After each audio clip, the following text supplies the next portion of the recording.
এটা হচ্ছে খারকুনি পাতা। খারকুনি পাতা বলে। খারকুনি পাতাটা অনেক মেডিসিন, খেলে খুব উপকারিতা। তাই তোমাদেরকে রেসিপি বানিয়ে দেখাবো। পাতাগুলো একটা একটা করে ছেড়ে নিয়েছি আর ডাঁটাটা ছোটো ছোটো করে কেটে নিয়েছি। এটা রেসিপি দেখাবো আজকে। তোমরা কি বলো জানি না, আমরা তো খারকন পাতা বলি। এটা শরীরের জন্য অনেক ভালো, শরীরের ব্যথা ট্যাথা সব কমিয়ে যায় খেতে পারলে। তোমাদেরকে এই রেসিপিটা দেখাবো, মেডিসিন রেসিপি।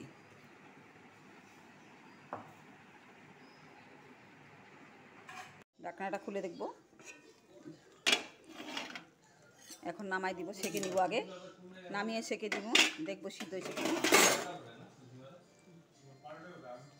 সিদ্ধ হয়ে গেছে,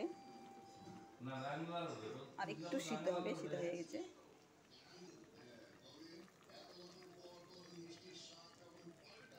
সিদ্ধ হয়ে গেছে, নামাই নিব। এখন সেকে নিব। রাধে রাধে বন্ধুরা, রান্ধুনী তনুজা চ্যানেলে স্বাগতম। এতদিন দুর্গাপূজা ছিল বলে রান্না কোনো দেখাইতে পারিনি, তাই আজকে থেকে আবার শুরু করব। তেল দিব। আশা করি সবাই দুর্গাপূজা সবাই ভালো গেছে, ভালো থাকো। আমাদের পুজোটা ভালো কাটলো খুব। তেলটা গরম হয়েছে, কালো জিরা সম্বাদ দিব, একটা শুকনো লঙ্কা সম্বাদ দিয়ে দিব। আর ভালো করে লাল লাল করে ভেজে নিব শুকনো লঙ্কাটা। শুকনো লঙ্কাটা লাল লাল হয়ে গেছে। মানে 6-7টা রসুন মাঝখানে ফেলে নিচ্ছে, তো ভেজে নেব।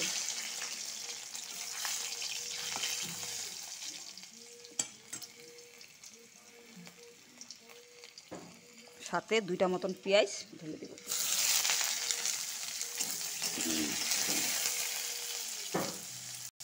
পেঁয়াজটা ভাজা ভাজা হয়ে গেছে। এখন পরিমাণ মতন নুন দিয়ে দিব, সাথে 1 চামচের মতন হলুদ দিয়ে দিব।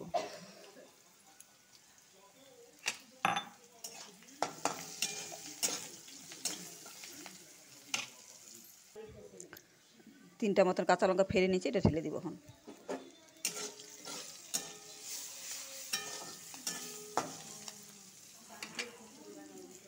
খারকুনি পাতার ডাঁটাটা ঢেলে দিব। এটা সিদ্ধ করে নিয়েছি নুন দিয়ে।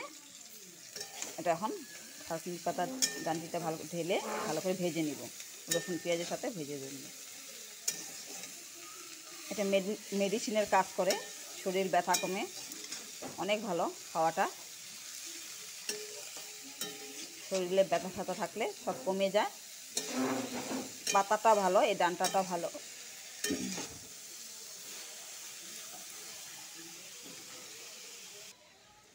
এমন করে ভালো করে ভেজে নিব। ডাঁটাটা একটু শক্ত থাকে, এর জন্য সিদ্ধ করে নিলে একটু নরম হয়ে যায়। অনেক কিছুর জন্য ভালো, সুগার, রক্তর জন্য, গ্যাসের জন্য, আর অনেক কিছু রোগের জন্য অনেক ভালো। এটা তোমরা এইভাবে বানিয়ে খাবে, খেতেও টেস্টি লাগে, আর রোগের জন্য ভালো। শরীর সুস্থ থাকবে, ভালো থাকবে।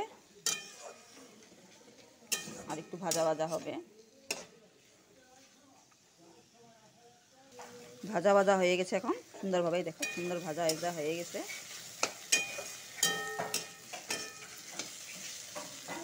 এখন একটু জিরার গুঁড়ো, ধনিয়া গুঁড়ো দিয়ে দিব।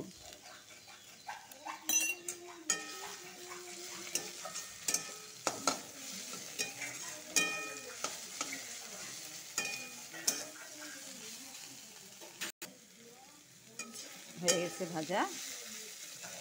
এখন নামাবো। নামানোর আগে একটু লেবু চিপে দিয়ে দিব।